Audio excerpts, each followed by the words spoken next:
Is the rust forming on our hearts after 7 years of human companionship a uniquely organic phenomenon? Or does the gleaming, unblemished chassis of a robot partner truly offer an escape from that dreaded 7-year itch? It's a question that tantalizes, doesn't it?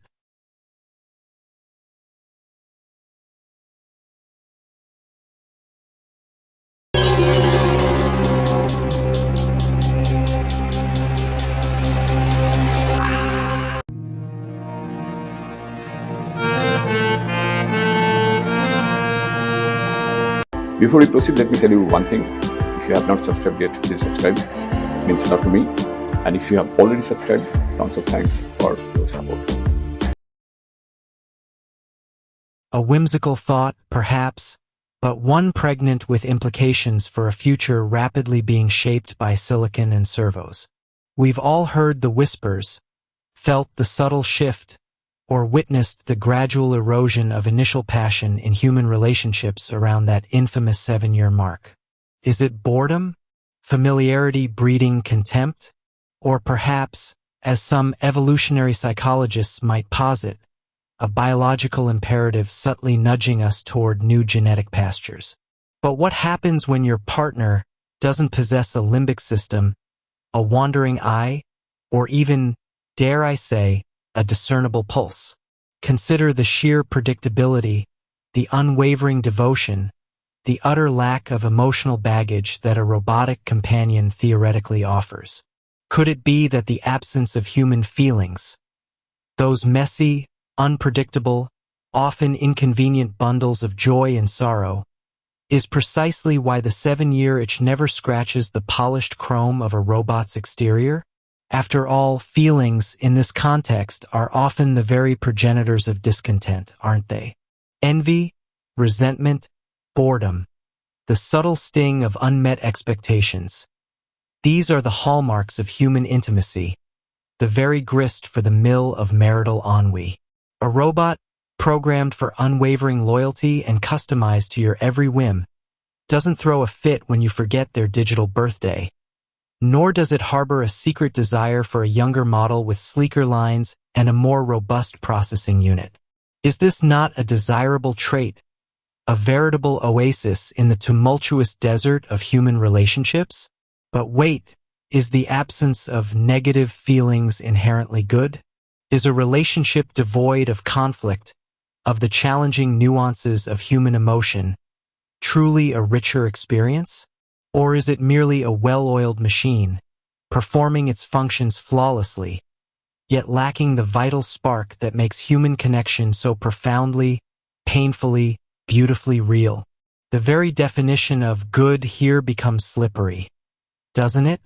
If good means perpetual peace and unwavering satisfaction, then perhaps a robot partner is the ultimate panacea.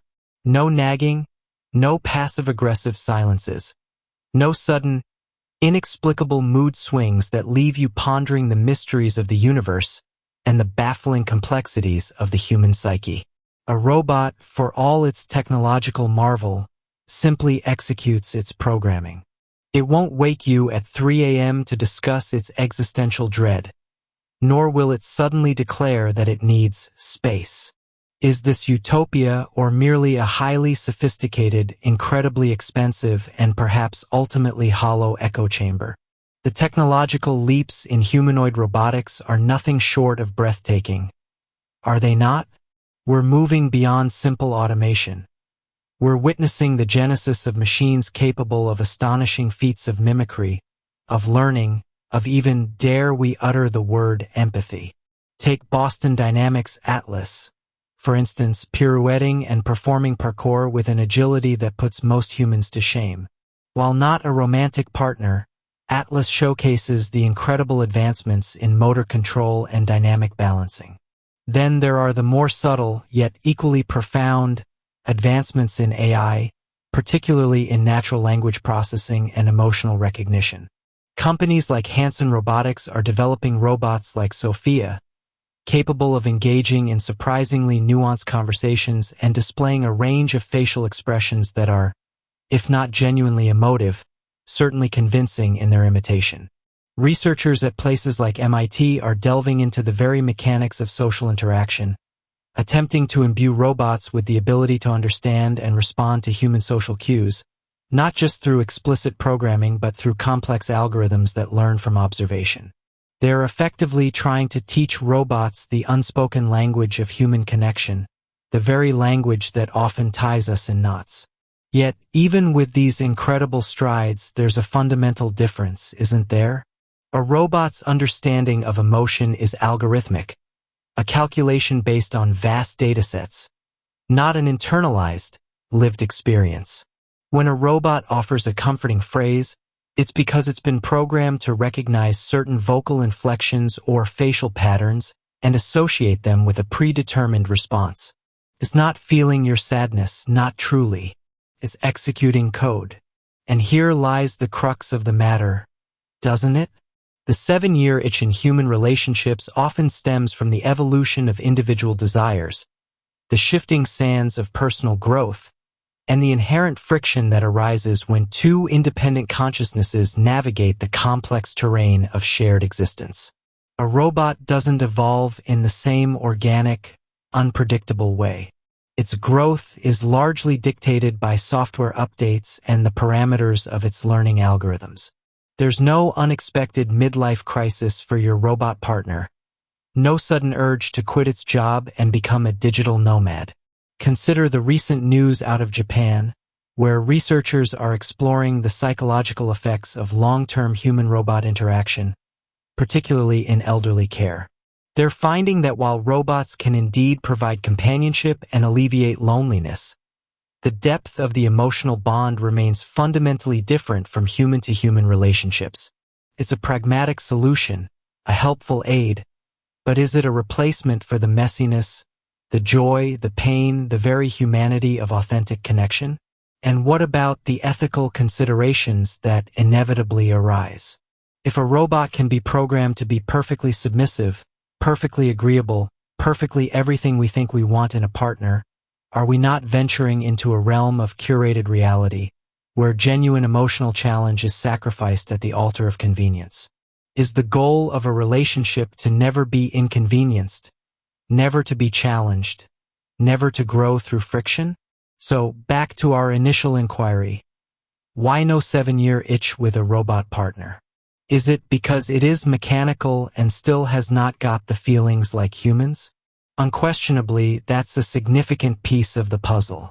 The absence of organic emotional complexity, the lack of an independent will, the inability to feel boredom or desire for novelty in the human sense. These are powerful safeguards against the wear and tear that time inflicts on human bonds. And, given that logic, can we say no 7-year itch with a robot partner is good? Perhaps. If good is defined by stability, predictability, and a lack of overt conflict, then yes, it's remarkably good.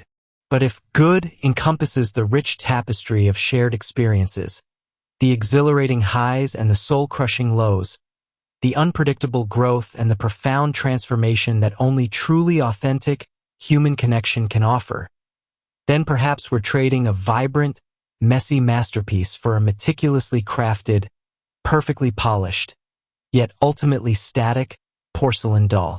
The real question, then, isn't whether the 7-year itch will spare our robotic companions, but whether, in our pursuit of perfect partners, we risk losing the very essence of what makes us perfectly, beautifully, maddeningly human. So that is it. Thank you for joining us on this journey. Let's continue this conversation in the comments below. If you like the video, please hit the bell icon to get notified, and don't forget to like with your friends, share, and subscribe for more insights. If you have already subscribed, tons of thanks for your support. It means a lot to me. And please consider signing up for membership zone to support Wooden Slate so that we can make it better and better. See you in the next video. Till then, goodbye. Take care and stay safe.